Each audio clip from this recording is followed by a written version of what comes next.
Hey guys, welcome to the channel. As you see in the thumbnail, what if Ichigo becomes a 12th Kenpachi? Before I start, please do support for more awesome content and subscribe my channel and like this video. Go support and follow the redwarrioroflight for writing that awesome fanfic, and also make sure to comment on this story, link in the description. Let's start this video. Ichigo Kurosaki, a young man of age 15, is now standing on the threshold of death. The full reason for this was his meeting with Rukia Kichiki. She had come to his house clinic due to tracking a hollow in the area. After a brief scuffle and explanation on the Soul Society and its operations when dealing with pluses and hollows, the hollow attacked. It was after Ichigo, due to his captain level. Rukia tried to stop the beast but was soon incapacitated with an injury due to Ichigo himself interfering. To save his family, he accepted Rukia's offer to give him a portion of her power. Unfortunately, he ended up taking nearly all of it after the transfer, leaving her with very little. But that he easily dispatched the hollow, setting off a chain of events leading up to this very moment. This moment he was facing Kenpachi Zaraki, captain of the 11th Division, also the combat division, of the Gate 13. The reason for this, he was trying to save Rukia from being wrongfully executed. In his near-death state, as he watched the captain walk away, he tried to will his body to stand and fight while he had numerous thoughts running through his head. Damn it, I can't die now. I have to save Rukia and get Chad, Uryu, and Orihim home safely. Ichigo thought. Suddenly time seemed to slow down and then come to a complete stop. He looked at the retreating back of Kenpachi Zaraki and saw Kumsekin standing beside him. Do you want to fight?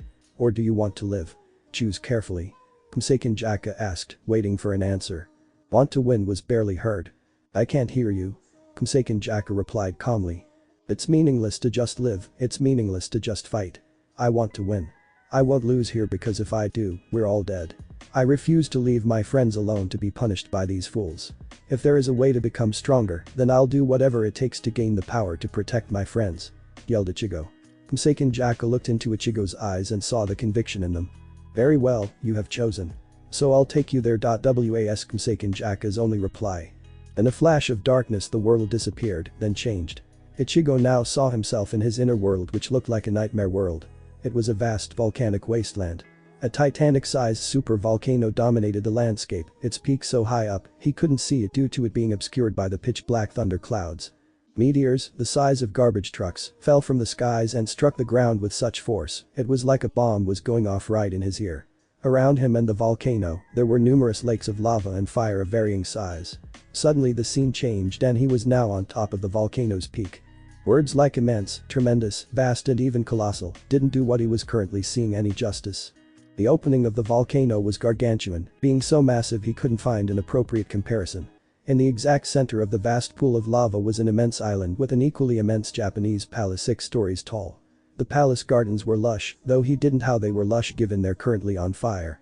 The palace's white exterior was unnaturally clean of any grime and soot despite being in the middle of a damn volcano. Its roof, like the gardens, was on fire, and yet the building was not burning. Despite the nightmarish appearance, he felt oddly serene and peaceful, not disturbed like a normal person would be. I see you're admiring your inner world. It has changed a lot since the last time. It was on the verge of collapse until you reclaimed your power and became a Shinigami again, said Kumsekin. He turned to see her, only to notice his surroundings had changed once again. He was now in the palace, specifically the dojo, which was the size of an entire mall and as tall as the palace itself. He focused on Kumsekin, a strikingly beautiful woman who is tall, well-endowed, slender and curvaceous with long bright and fiery red hair, which she keeps in buns on top of her head, as well as braiding the 2 locks that fold behind her ears, and thin yet pronounced eyebrows. She also possesses very vivid carmine-colored eyes, enhanced by her dark crimson eyeshadow. She wore a custom-made kipao with a white front, designed with a Chinese dragon colored crimson with a gold belly, and a black back, which is designed with flame diesel. She also wears knee-length black high-heeled boots. You told me you would do whatever it takes to gain the power needed to protect your friends and family. Am I correct? Asked Kumsekin. Hell yes. Are you going to test me to see if I'm worthy of this power? Asked Ichigo. Yes, I am. Are you ready to face this trial? Asked Kumsekin. Ichigo looked at Kumsekin with the fires of determination in his eyes, burning with such intensity that not even a tidal wave could put it out. Good, that was what she wanted to see and how her master should be. Once again, hell yes. Give me this challenge and I will conquer it, Ichigo said with conviction. Kumasaken Jaka saw the conviction and resolve burning and hoped Ichigo would make good on his words. She then tossed a sheathless zanpakuto to Ichigo, who fumbled it a bit before finally getting a hold of it. Ichigo was pissed at what Kumasaken Jaka just did. What the hell? You just passed me sword with no sheath, almost causing me to cut myself. Who can pass a sword like that? Asked the pissed off teenager. Take it. It is yours. Was all Kumasaken Jaka said. WTF. But Kumasaken Jaka isn't my sword. He couldn't finish due to Kumasaken Jaka cutting him off. Asauchi is its name. It is more like a classification than a name. All low-class Shinigami wield the Asauchi class. Said Kumasaken Jaka with a disdainful expression. Well, I understand that, where is my zanpakuto, Kumasaken Jaka? Ichigo asked. Kumasaken Jaka, as in the one your enemy broke just now. Kumasaken Jaka said, holding up his current form before continuing. I can't give this to you because you are not worthy to wield it yet. But if you pass this test, you will regain it. She finished before charging him. Ichigo barely managed to put up a half-decent block, but Kumasaken Jaka's momentum was great enough to send both herself and her master back several meters. What are you doing? You mean I have to pass your test just to wield you again? Yelled Ichigo. But of course. Now begins the test to see if you are worthy of wielding me. If you want to wield me again, take me back with your hands. Kumasaken Jaka said. She charged her master and swung in a downward arc. Ichigo was able to defend himself against his zanpakuto and tried to push back with all his might, but Kumasaken Jaka just wouldn't budge. I can't block it completely. Thought a shocked Ichigo as Kumasaken Jaka forced him back several more meters. Ichigo had just regained his bearings when he looked up to sense massive amounts of his zanpakuto was releasing. Damn is the true power of Kumasaken Jaka. The spiritual pressure alone is burning the atmosphere. It's a monster sword compared to this nameless zanpakuto. Kumasaken Jaka makes this ordinary zanpakuto look like a piece of wood. What am I supposed to do with this? Thought Ichigo, glaring at the ordinary zanpakuto. The Zanrai? Kumasaken Jaka shouted. Ichigo nearly jumped out of his skin when massive thunderclap sounded, immense thunderclouds quickly formed. Like the clouds outside, these two were pitch black in color, with immense amounts of rock, ash, and ice particles falling. Ichigo looked up at the storm in both awe and fright. This is a volcanic thunderstorm. Ichigo realized with wide eyes. You're beginning to understand, Ichigo. Kumasaken Jaka said, slowly approaching him. Tell me, Ichigo, can you become best friends with someone you just met just by asking their name? Asked Kumasaken Jaka. What? Was all Ichigo could say. Kumasaken Jaka sighed before explaining. I'm saying, Ichigo, that's what you're doing. You think you've already mastered my powers when you haven't even begun tapping into them. She said, glaring darkly at him. Since you've awoke your true powers, you have not once visited me to better understand not only myself but my powers. You've convinced yourself that you can become stronger if you only train yourself. She shouted before gesturing to the storm she summoned. Kazanrai. It is the basic yet most powerful ability of my shikai. It generates massive thunderclouds, volcanic thunderclouds, in which immense amounts of rock, ash, and ice particles fall relentlessly and endlessly. I, and you if you pass this test, can manipulate this storm in a variety of ways. As such she gestured with her shikai form, and the largest lightning bolt Ichigo ever saw struck the ground, 6 feet in front of him. The sheer power of the bolt blew Ichigo several yards back, landing with a loud thud. As he laid there he thought over Kumasaken Jaka's words.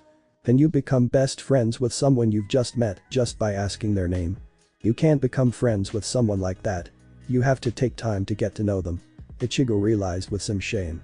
I've never tried to understand or get to know Kumasaken Jaka. I thought his zanpakuto was just a tool to be used, but that's not true and now I know this. He thought as he stood and walked towards Kumasaken Jaka. Said spirit raised an eyebrow as she saw her master approach, his eyes shadowed by his front bangs. The brow reached a bit higher when I saw Ichigo throw the Asauchi away. Each has its own name, and they're their own person. I'm a fool, a complete fool. I ignored Kumasaken Jaka because I didn't really know anything about the Shinigami way. I'm a big joke. This way, I'm no different from that bastard who doesn't give a rat's ass about his zanpakuto's name. I want to know. Ichigo thought as he realized what he needed to do. Stopping in front of his now curious zanpakuto spirit, Ichigo bowed deeply. I'm sorry, Kumasaken Jaka. I'm sorry for not considering your feelings. Even if I say I didn't know about the Shinigami way, we both know that is nothing but an excuse. He started. I now realize that you are neither a weapon nor a tool, but a person and my partner. So please, give me another chance to prove myself to you so we may be the team we're supposed to be. He pleaded to her and waited for her retort. Kumasaken Jaka looked at her master for a few moments, mainly to make him sweat before dismissing her shikai. She grasped his shoulders. If you bow any deeper, you'll mess your back up. She said, getting him to stand. I forgive you, Ichigo. It takes true strength to accept that one makes a mistake and apologize for it. You've proven that strength. Now stand tall and show them our might. I'll guide you in the use of my shikai's powers. She told him, who nodded. She handed him her shikai, Ichigo taking it almost reverently and feeling the power humming through it. Abandon your fear. Look forward to it.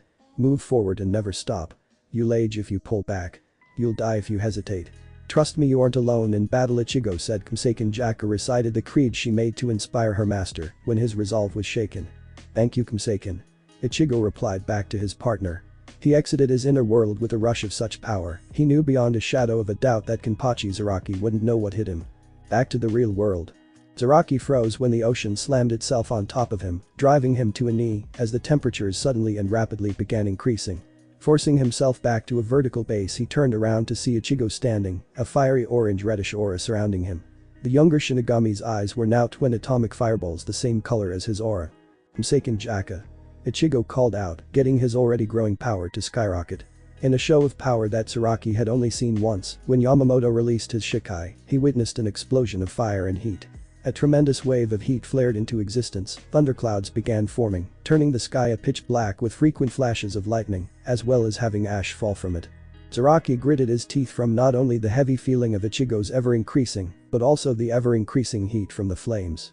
Ichigo charged, the sudden attack caught Kenpachi so off guard that Ichigo gave him a long deep wound on his left shoulder. Ichigo turned Kumasaken Jaka to swing up for another attack, but Zaraki blocked. I can't push him back. But why? Thought Zaraki as he struggled against Ichigo's new power. Ichigo continued his assault until Zaraki's guard broke and he received another gash on his right shoulder. The force of the attack sent him skidding back several meters, and he would have continued if he didn't slow himself down with his Zanpakuto. Kenpachi was doubled over, gasping for breath. Sorry, but I don't have time to waste here. I'm going to finish this in one strike cause I got my friends to save. Said Ichigo as he readied Kumasaken Jaka. Finish me in one strike? No. That's not good at all. Zaraki raved with a maddened look in his eyes.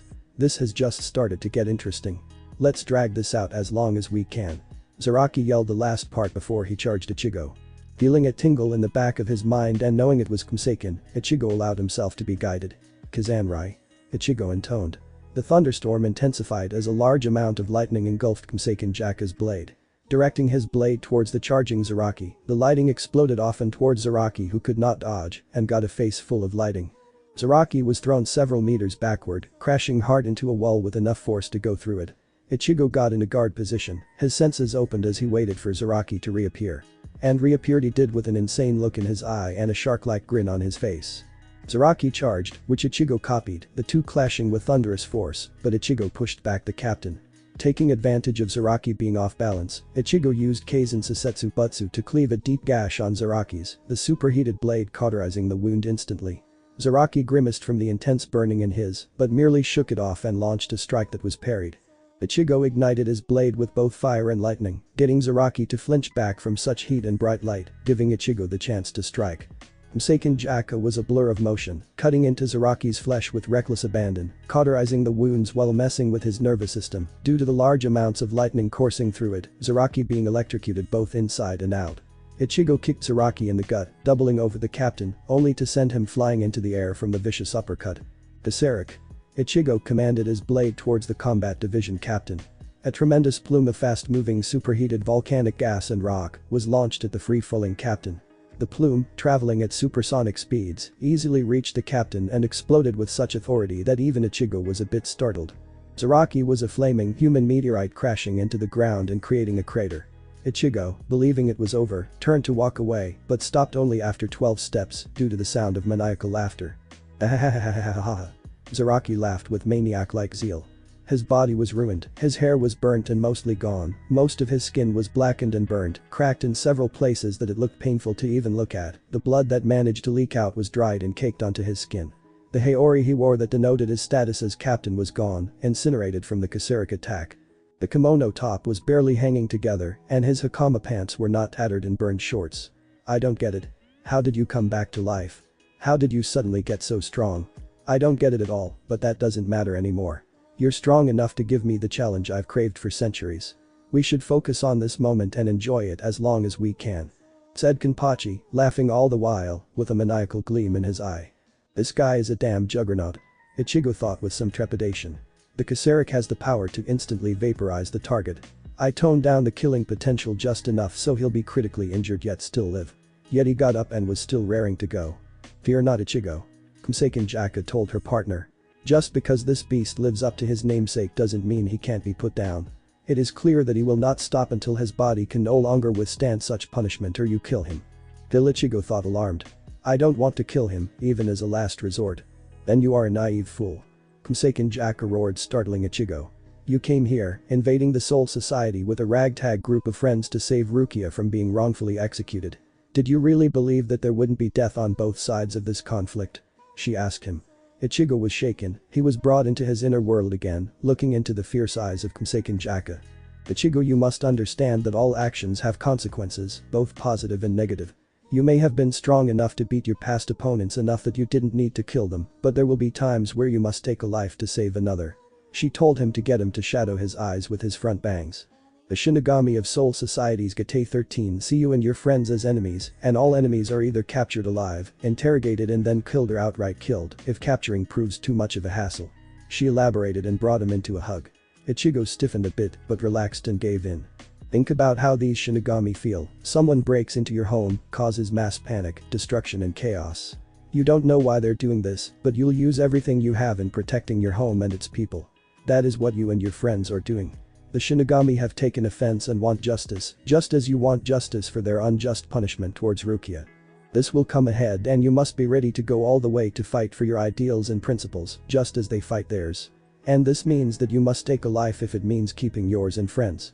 They will show you no mercy, as such you can't show them mercy either. Do you understand, my partner? She asked him.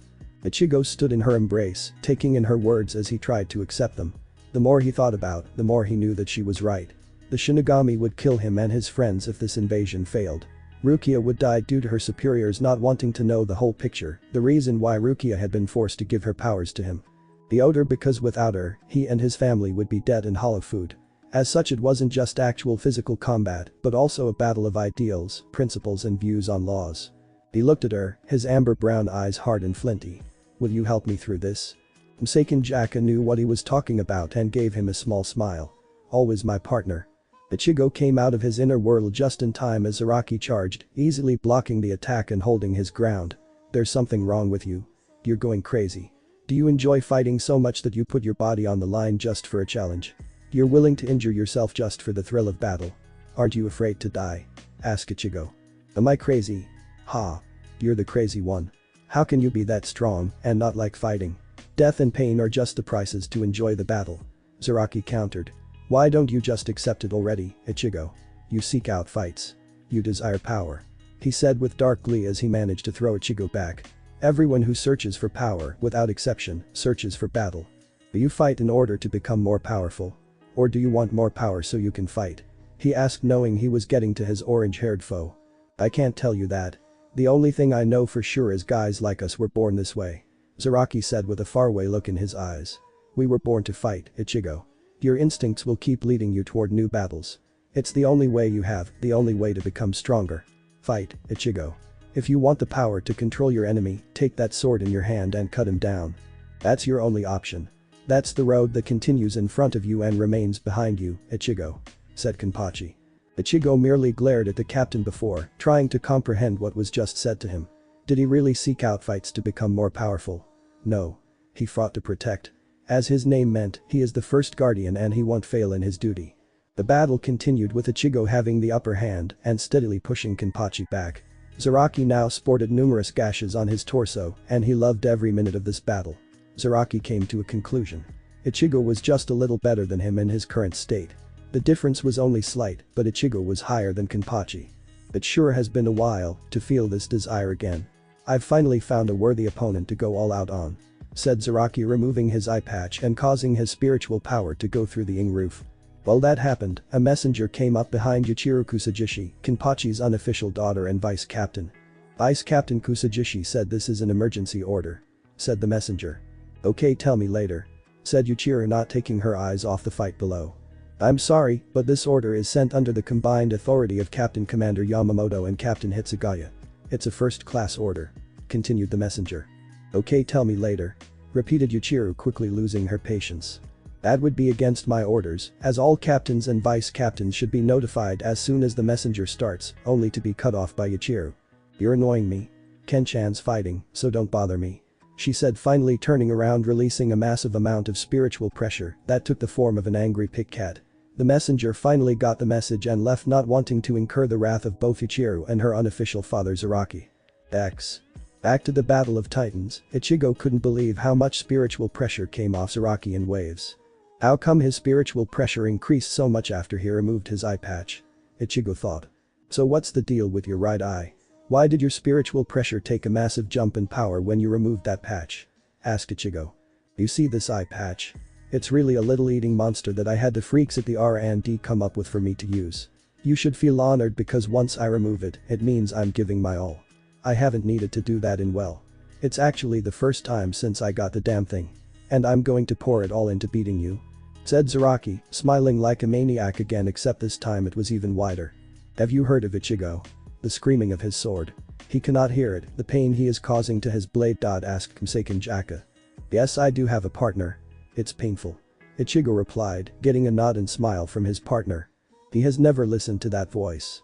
When two who do not trust each other fight together, they only damage each other and their powers. One who believes in nothing but his own power cannot understand that. Kurosaki said sagely. He's not like us. Ichigo said. We fight as partners, as a team, and as one. Our power is one and the same.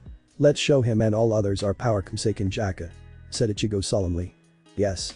Was her reply, Ichigo's spiritual pressure rising to surpass that of Kenpachi's. The storm intensified, an aura of pure fire erupted around him, so intense and powerful it was a fierce white color. Kurosaki blade was surrounded by the same white hot fire and, strangely enough, pitch black lightning. So can you increase your spiritual pressure even now? Interesting. You are truly a worthy opponent, Ichigo. Come show if your power is greater than mine. Said Kenpachi, grinning even wider. Of course I can, because I'm fighting together with my partner Kurosaki. I'll never lose to someone who only fights by himself. Ichigo roared indignantly. Kurosaki? Zaraki questioned. Is that the name of your Zanpakuto? Fighting beside your Zanpakuto? That's complete and utter bullshit. Zaraki spat out angrily. Zanpakuto are just tools of war. We use them to kill and slaughter our enemies. Fighting side by side with a Zanpakuto is just the pathetic words of those too spineless to fight by themselves. Zaraki argued. Those sickly little bitches who can't fight with their own damn skills. Guys like us don't need to do such things to gain the power we want. Said Zaraki.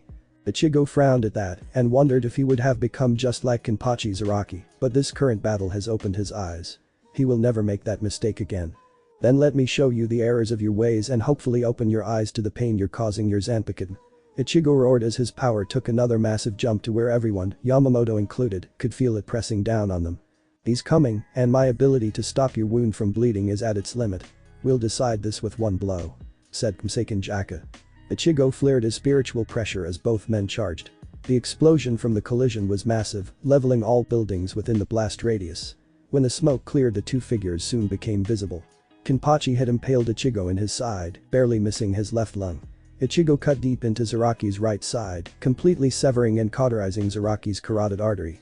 The pressure quickly built up and erupted violently, coating Ichigo with the man's blood. With death upon him, Kenpachi asked the man before for two things. Ichigo, you have to be the strongest opponent I have faced in centuries and the only one to force me to go all out. So do these two things. 1. Take care of Yuichiro for me and be the father that I couldn't be. 2. Take my name so everyone will know it's you who is the strongest fighter in all of Sirte. Asked Kenpachi before he collapsed dead. Ichigo didn't notice the faint glow around Zaraki's Zanpakuto before it faded. With the last of his consciousness removed, his Zanpakuto from the left side of his, letting it clatter to the ground where it broke in pieces.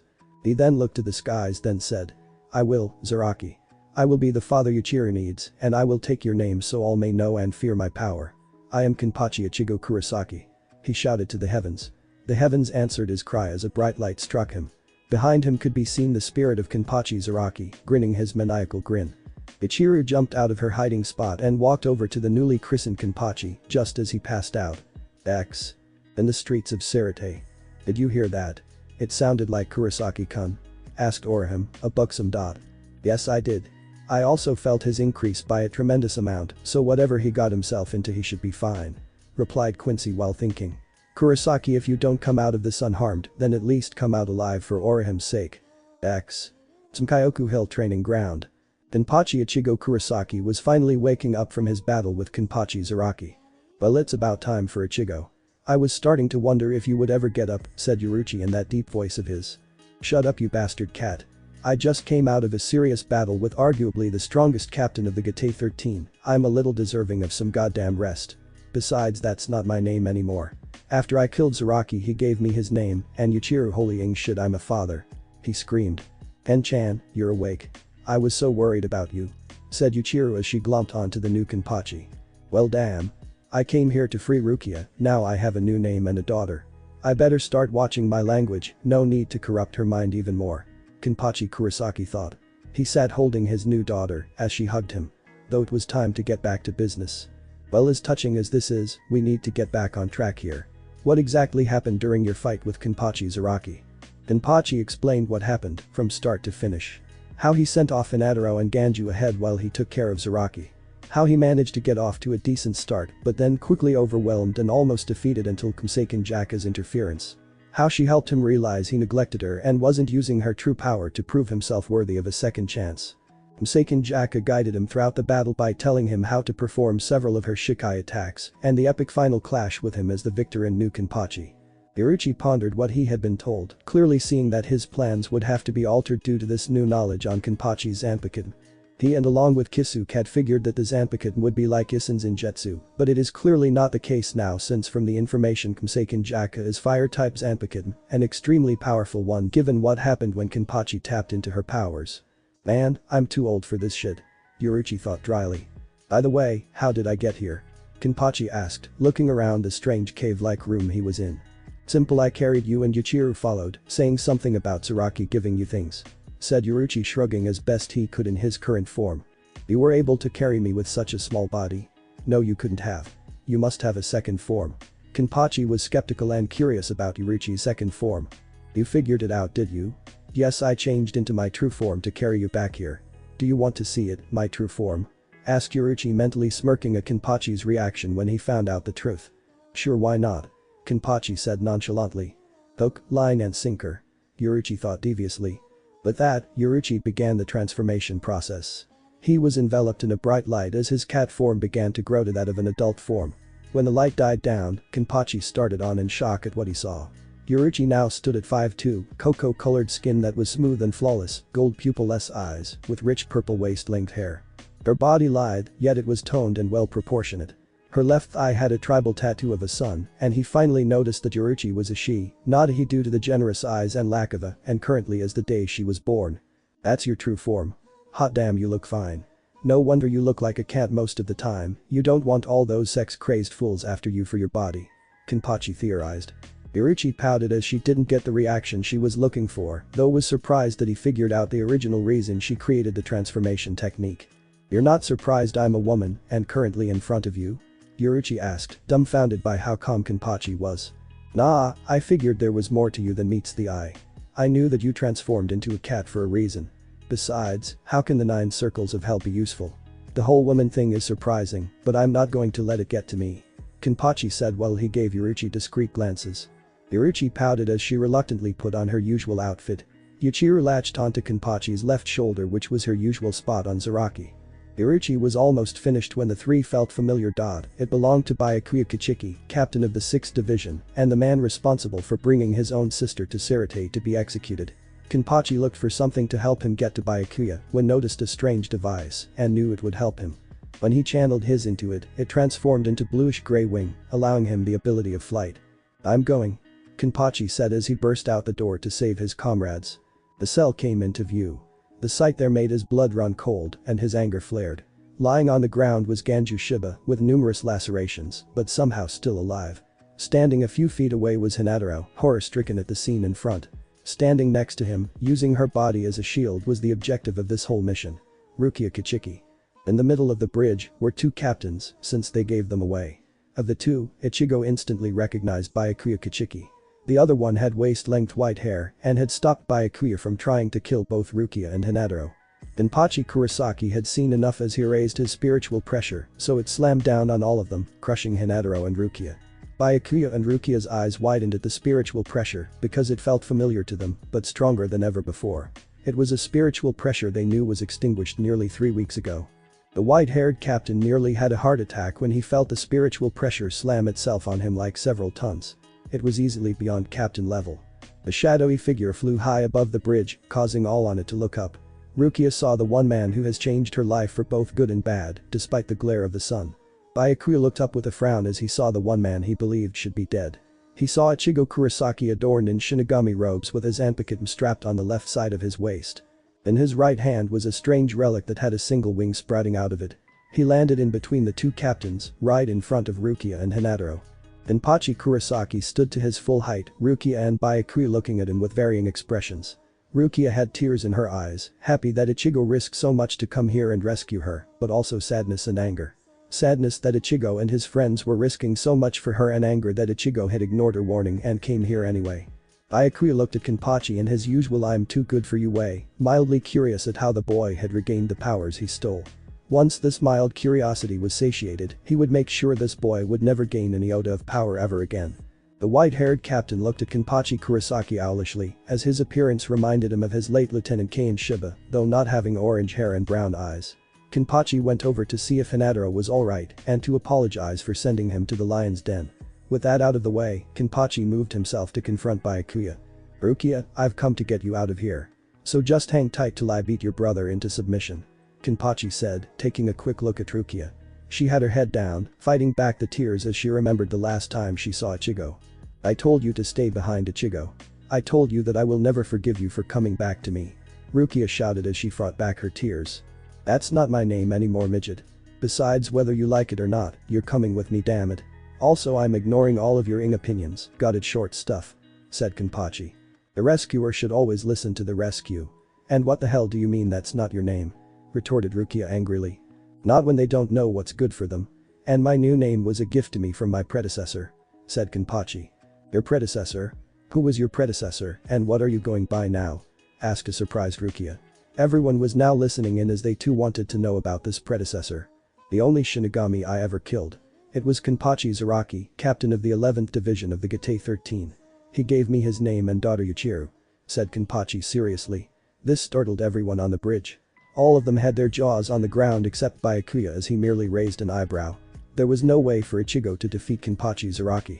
"Hey, it's Byakushi and Shiro-chan." "Hey Byakushi." "Hey Shiro-chan," Yuichiro said in her usual bubbly voice as she waved to them on her spot on Kenpachi. Byakuya scowled at the Byakushi nickname, while Shiro-chan merely smiled and waved back at the childish lieutenant.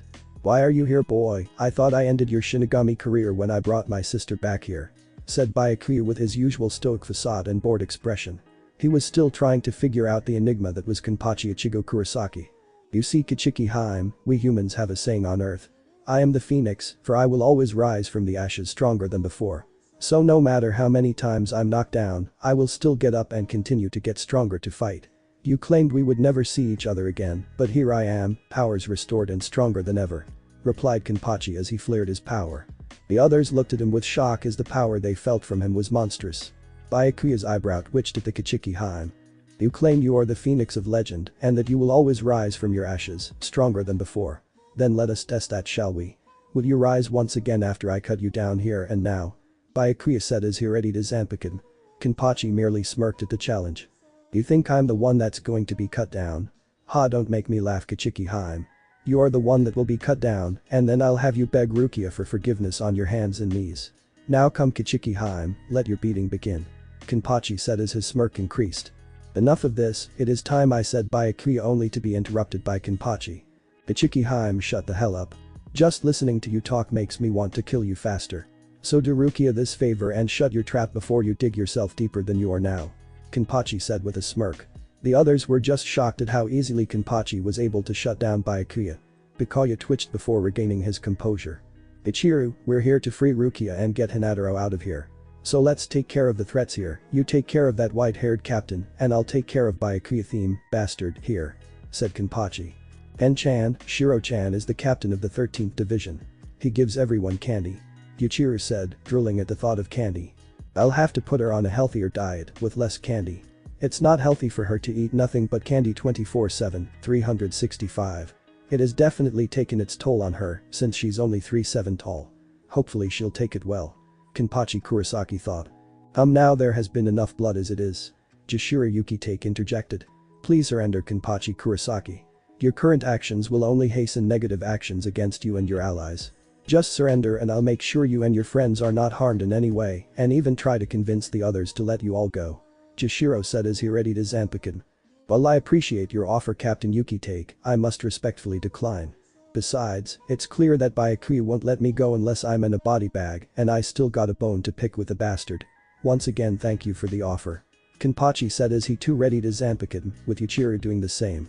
Yukitake sighed, though at least they did appreciate the offer. Alright Ken-chan, let's go have fun. Said Yuichiro as she charged at the white-haired captain. I guess it's now just you and me A-team. Said Kenpachi looking at Byakuya with a bored look in his eyes. So it appears. Yet you come to throw away the life I so mercifully spared in this pathetic invasion. Said Byakuya. I'm not throwing it away Kichiki-hime, I'm going to beat you until you beg Rukia for forgiveness and I'll take my friends and leave with Rukia. Now let's cut the chit-chat and let's get to destroying one another. Said Kenpachi drawing Kumseiken Jaka. The moment he did, an extreme release of spiritual pressure and a tremendous wave of flames happened startling everyone in the area. The temperature began rapidly rising and making the others uncomfortable. A massive thunderclap boomed, getting everyone to jump. Pitch black thunder clouds appeared instantly with thunder booming and lightning flashing, ash fell relentlessly and endlessly. Kumseiken Jaka was sheathed in white hot fire and pitch black lightning. Betting over his shock at Kenpachi's shikai powers, Byakuya disappeared in Shunpo. At least that's how it seemed to everyone except for the Yukitake and Kenpachi. There was a loud clang that resounded on the bridge. Everyone looked to see what it was. Kenpachi had maneuvered his Zanpakuto to block the stab coming from Byakuya. Everyone was stunned with wide eyes, nobody had ever blocked Byakuya's Senka, Flash Blossom. His movements are clear as day to me. Kenpachi thought with a smile. He tried to take advantage of the momentary lapse of concentration by diagonally slashing at Byakuya. He was able to give Byakuya a shallow cut due to Byakuya getting his bearings back at the last second. How was he able to see, let alone block my attack? Byakuya thought with a frown. He charged in for a frontal assault swinging his Zanpakuto in a horizontal arc. Kenpachi blocked and intensified the fire and lightning, getting Byakuya to flinch back from such heat and bright light, temporarily blinding him and giving Kenpachi the chance to strike. Kumseiken Jaka was a blur of motion, cutting into Byakuya's flesh with reckless abandon, cauterizing the wounds while messing with his nervous system due to the large amounts of lightning coursing through it. Kenpachi palm struck Byakuya's, sending the captain into the outside wall of the Senzei-kick. Byakuya shakily got back to his feet, a frown marring his face as he glared at Kenpachi Kurosaki. He got into his shikai release stance before speaking. It seems I underestimated you. You were able to progress faster than even I thought possible. So I will reward you by showing you my true strength. Chire Senbon was all Byakuya could say before a white cloth wrapped around his blade. Now Baya-chan played nice. Said a figure with a lithe form, but her voice gave away her identity. She stood up giving all their good look at her. Iruchi, you damnable hellcat. I hope to never see you again. You have shamed one of the great noble families of Sirite. Why are you here? Said Byakuya with venom in his voice. Instead of responding she just shot forward and stabbed Kenpachi in the stomach. You goddamn cat bitch, what the hell was that for? Yelled a pissed off Kenpachi as he held his new injury. This bitch is gonna pay for that. Just how is the question? Kenpachi vowed as he thought up numerous ways to painfully hurt Yuruchi. Firstly that was medicine to help with your wounds and secondly it was meant to knock you out. Said Yuruchi sheepishly. My injuries from the previous battle I can understand. Though that second part really went according to plan didn't it? Said Kenpachi sarcastically. Shut up. It was a sound plan. Said Yuruchi as she pouted. It's as sound as you giving this asexual bastard an erection. Kenpachi said, pointing to the asexual bastard, Byakuya Kichiki. Said asexual twitched at the barb, while the others, Rukia excluded, snickered at Kenpachi's insult to the 6th Division captain. Though Yuruchi couldn't help but think if what Kenpachi said was true, as she never really got the reaction she wanted out of Byakuya when he was younger. Well let's continue shall we? Said Kenpachi as he readied himself for round 2. Oh no you don't. Said Yuruchi, who wrapped another cloth around Kenpachi and lifted him up on her shoulder. What are you doing? Put me down so I can beat his ass. Yelled Kenpachi. Yuruchi merely tightened clothes so Kenpachi wouldn't escape. In 3 days. Said Yuruchi. What? Asked Byakuya. In 3 days I will make this boy strong enough to defeat you. Clarified Yuruchi. It doesn't matter, 3 days or 300 years, that boy will never catch up to me. Said Byakuya defiantly. We'll see. Said Yuruchi. Damn it, Yuichiro came on playtime's over. said Kenpachi as he called his daughter over. Aw, but I wanted to play with Shiro-chan some more. I was about to win this round of Go Fish. Whined Yuichiro. Remember that Yuichiro doesn't fight children or in their presence. So he preoccupied her with card games. I know, me too, but we have to. The cat bitch says it's time to go, said Kenpachi, resigning himself. Yuruchi's eye twitched the cat bitch insult. Byakuya had a small smile at Kenpachi's insult to the Hellcat. Okay, Ken-chan, said Yuichiro sadly. She jumped on Yuruchi's other shoulder as the former captain disappeared in a massive shunpo. What the hell just happened? Asked Rukia with her eyes twitching as the trio left. I honestly have no idea. But I'll inform the other captains of this soon enough. Though Vice Captain Kusajishi was quite the challenge in Go Fish, said Jashiro. Byakuya turned to leave when stopped by Jashiro. Byakuya, what are you doing? Do we have work to do? He said. I have no interest in these weaklings, was Byakuya's only reply before he vanished to see 4th Division Captain Retsu Anohana to treat his injuries. XX. Ichigo, said Kenpachi. Kurosaki got the attention of his daughter. Yes, Ken-chan. She responded in her usual bubbly voice. Okay, no more Ken-chan, I'm your father now. Please call me or even Tu-chan if you want, said Kenpachi with a warm smile. Ichigo looked at with shock evident in her eyes as she teared up slightly. You let me call you Tu-chan? She asked hesitantly. She wanted to be sure if it would be okay. Yes, I'm your father now, so you should call me father instead of Ken-chan, said Kenpachi. Thank you, Tu-chan, said Yuichiro, latching onto his neck and crying. Hey, now easy, it's alright. What's wrong? Did I say something to upset you? Asked Kenpachi, wishing his arms weren't tied to his sides. No. You said I could call you Tu-chan. Ken-chan told me to never call him that. He said it would make him a mother in pantsy, said Yuichiro sniffled. Zaraki, you were a dumbest fool to the highest degree. She sees you as a father and you don't let her call you one. I have a lot of work to do. Kenpachi. Kurosaki thought darkly. Don't worry about that now, just call me Tu-chan if you want. No matter what, I will be your father. Besides, calling me father won't make me a dot. It shows the world that I see and love you as my daughter, even if we aren't related, said Kenpachi, smiling. Thank you, she said again. Now for what I wanted to ask you to do, please go find my friends. One is 6'5" 1/2 tall and is part Mexican. You can tell him apart from others due to his height and his dark complexion. His name is Yasuturachad Sato. The other is 5'7" tall with glasses, wearing a white and blue outfit with crosses and a cape. You'll recognize him when he uses a spirit bow, blue in color. This one goes by Urashida. The third one is 5'2" tall with ginger hair and a healthy bosom for her age. She has a pink shirt and lavender sweatpants. Look for 2 blue hairpins on both sides of her head, they're her powers. Her name is Orihime, explained Kenpachi. Is she going to be my Ka-chan? Asked Ichigo excitedly. Unfortunately no, because I don't see her that way. She is like a ditzy sister to me. But one day I'll find you the perfect Ka-chan for you, Kenpachi promised his daughter. He knew that this woman had to accept him and Yuichiro for who they were. Besides, he wasn't about to force Orihime into a loveless relationship and he hated her cooking. He did not want to die from her alien cooking. That shit could kill a hollow. Okay, Tu-chan, I'll find them and tell you, said Yuichiro as she bounded off excitedly. She was somewhat disappointed that this Orihime wasn't going to be her Ka-chan, but knew her new father would keep his promise. Maybe she could set him up with one Shinigami Women Association member. But who was the question? That was a good way to get rid of her. With that poor sense of direction she has, she'll be gone for days, said Yuruchi. You're a dumbus, you know that. Yuichiro's sense of direction is better than most. What she did to Zaraki was a game to her. She wanted to see how long she could misdirect him before they actually came across their target, said Kenpachi, shocking Yuruchi, though her eyebrow did twitch at the dumbest part. She honestly didn't know that about the pink ball of energy. Though she had to wonder how Kenpachi Kurosaki figured that out. Wow, I would have thought that little girl would have the guts to do that. Then again, I also thought nobody had the balls to actually kill Zaraki, said Yuruchi. Hell, you think? To think that I actually defeated someone like that. I don't even believe it myself, said Kenpachi with a frown. FISH, Yuruchi said simply. What? It shit happens. FISH. She elaborated on the acronym. Okay. Kenpachi said, wondering if the Nico had any other weird acronyms in her vocabulary. To give you the power to fight and defeat Byakuya, the method I'm going to have you use is very dangerous, but it should enable you to reach the next level of soul release. It's called, and it should raise your power by a significant amount, said Yuruchi.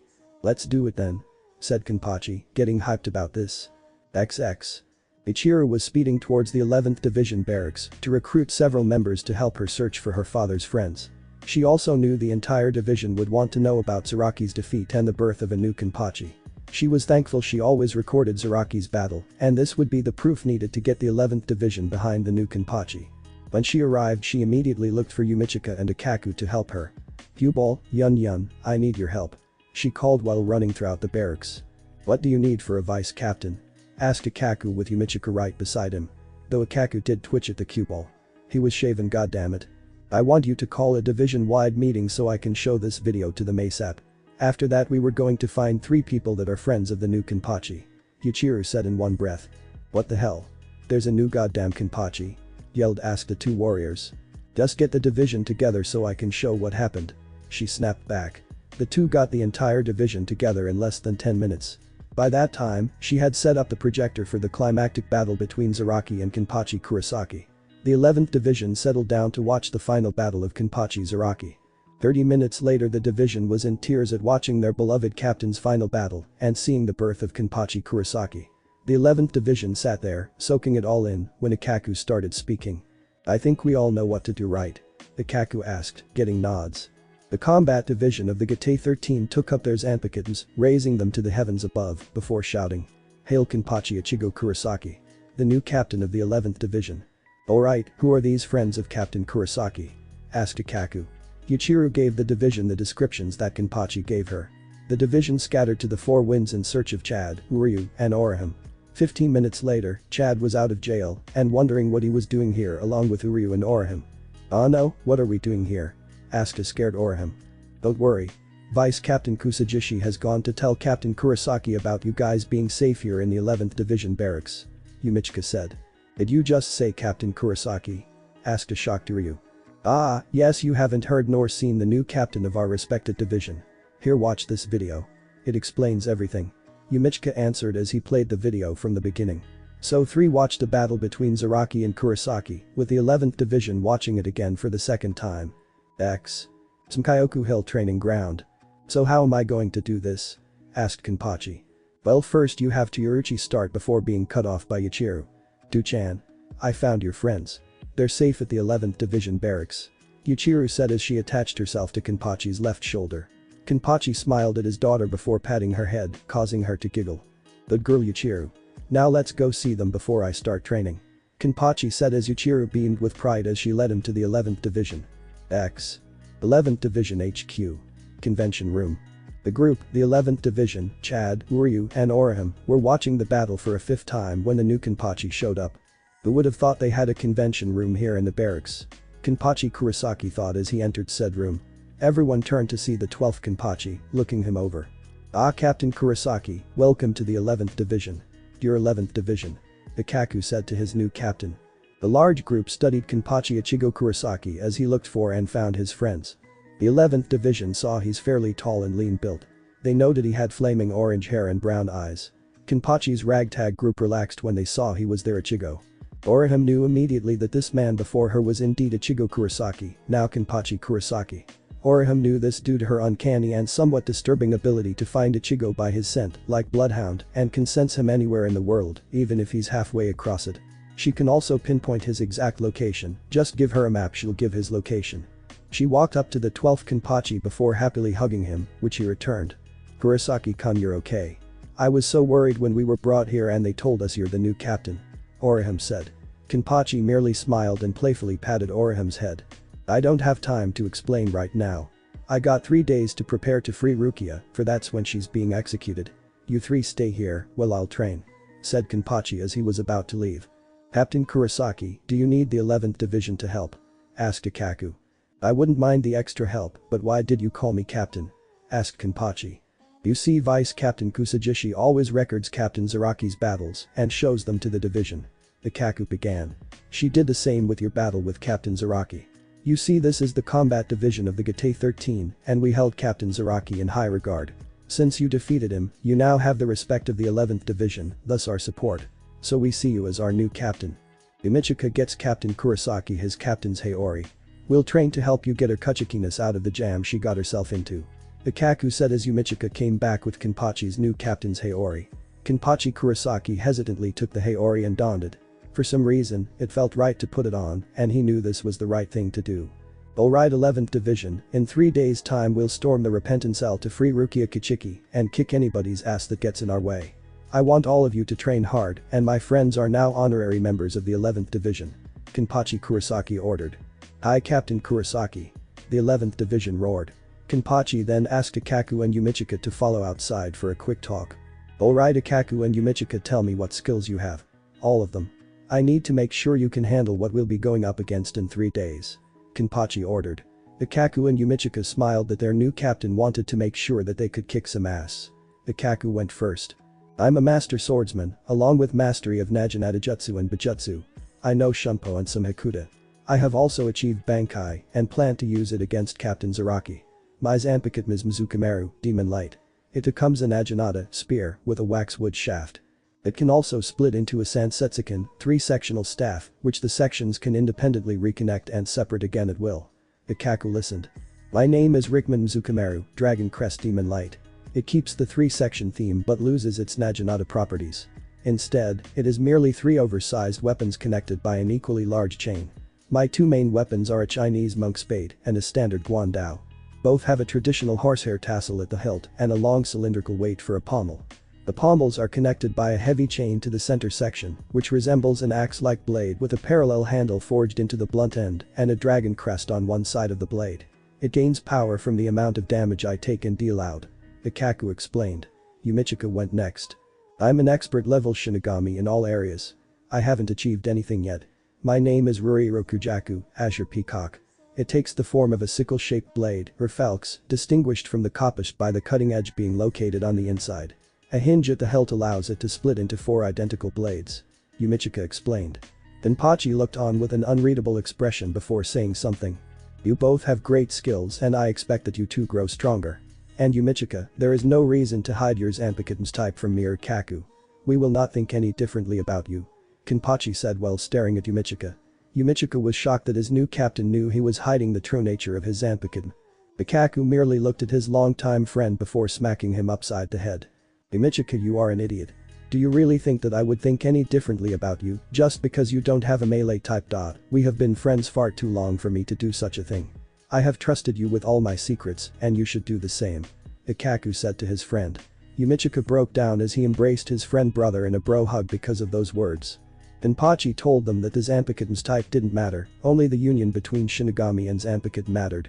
He told Yumichika he shouldn't be ashamed of his Zanpakuto and should embrace as that is the only way to reach their true potential. He also revealed that his Zanpakuto is not a melee type but an elemental type. This shocked the two, but realized he told them this as he didn't care about the type, just his relationship with the spirit. With that the three split so that they can ready themselves for their battle. XX. Captain's Council, a few hours after the Repentant Cell incident. Is this information accurate? Captains Kichiki and Yuki take.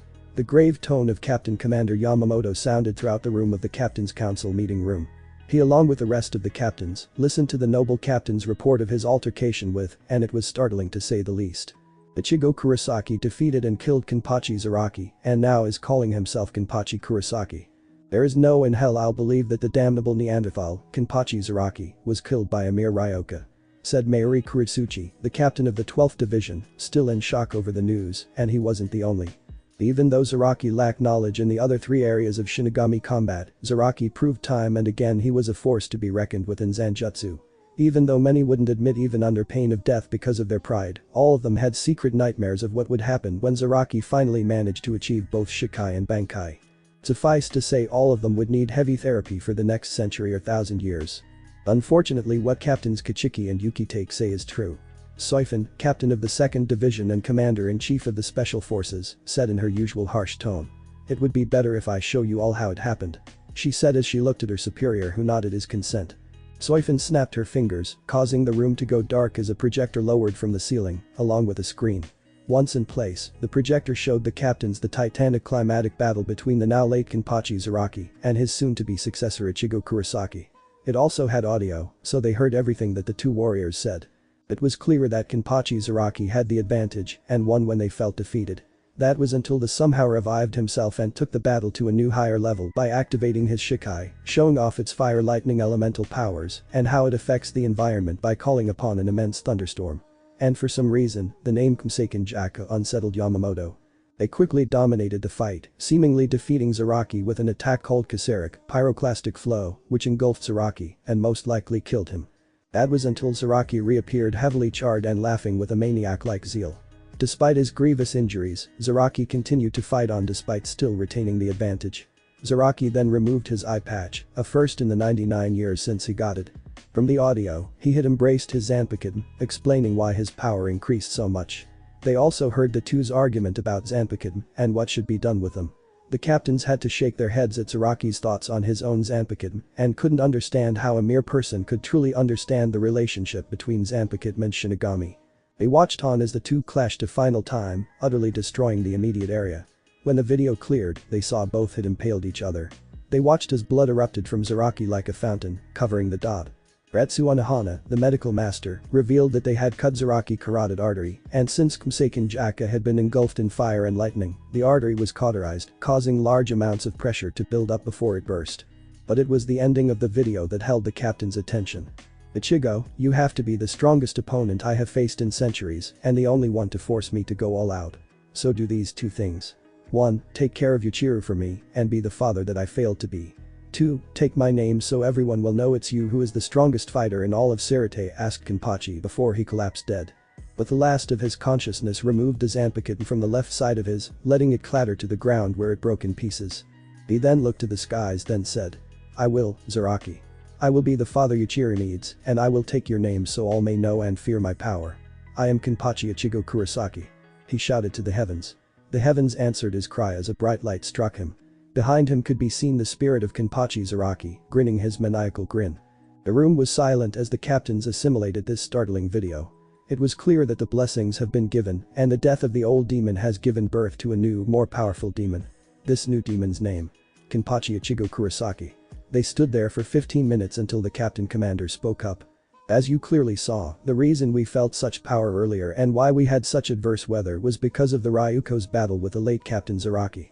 Now what I would like to know is how this regained his powers after Captain Kichiki destroyed his Iketsu, Chain of Fate, and Hakusui, Soul Sleep, thus destroying his powers forever. Asked the captain commander. Byakuya didn't have an answer, but Mayuri spoke his mind. Now Captain Commander, I don't think this regained his powers, but reawakened them. Mayuri theorized. Explain this to Captain Kuretsuchi. Bellowed the captain commander. You see, I believe that this Kenpachi Kurosaki may be a descendant of a Shinigami. This is because he knew his Zanpakuto's name when from Captain Kichiki's first report that he didn't. From what I can gather is that when Rukia Kichiki gave her powers to this, she only meant to give him a small portion, but instead he got nearly all of them. This may have happened due to him having latent Shinigami powers that were developing on their own until Kichiki-san injected hers into him. He began. I believe this brought his powers into a state of semi-activeness while forcing them to develop faster than they should have. His body must have been trying to adapt to this sudden change, but couldn't and became dependent on the borrowed power. Mayuri stopped, looking to see if his fellow captains were keeping up with the explanation. Seeing that they were, he continued. This Ichigo Kurosaki's own natural powers simply augmented the borrowed powers.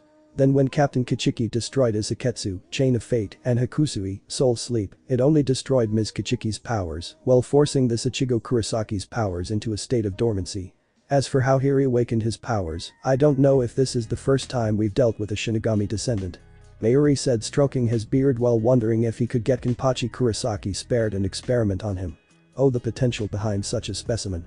While the 12th Division was getting lost in the darker parts of his mind, the other captains continued to discuss the situation.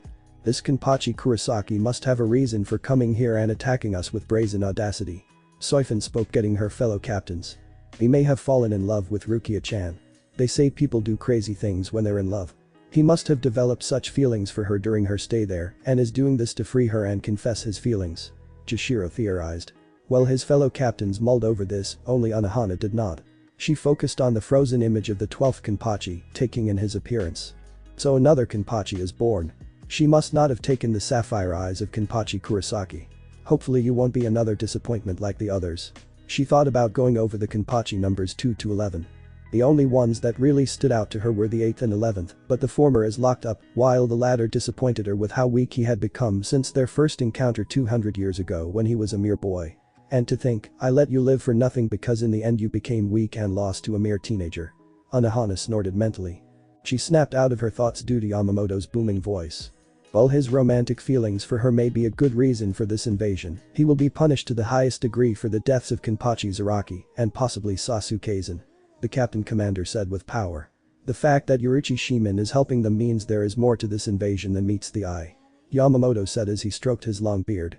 We shall be on high alert for this Kenpachi Kurosaki. If any of you come across him, do not confront him alone. We don't know the full extent of his powers and the powers of his Zanpakuto. Combined with whatever training he is getting from Yorichi, we don't know how powerful this hazard will become. Yamamoto said as he rose from his throne. This meeting is adjourned. In 3 days we will gather for the execution of Rukia Kichiki. And if any of us should find this Kenpachi Kurosaki, you will not face him alone. Call for reinforcements. Do you understand? Said Yamamoto. Hi. The captain said. But the meeting's over, the captains went to their respective divisions to tell them the news of Kenpachi Zaraki's death and the news of Kenpachi Kurosaki. Getting back to his division, Toshiro Hitsugaya sent out a Hell's Butterfly to both captains Kairaku and Yukitake for a private meeting later tonight. Something just didn't feel right to the young captain, and it started right about the time of this so-called invasion. Thanks for watching this video. If you really enjoy this video, like, subscribe and comment down below and turn on that bell notification. Don't forget to support and follow the redwarrioroflight for writing that awesome fanfic, and also make sure to comment on this story, link in the description. See you in the next video. Goodbye.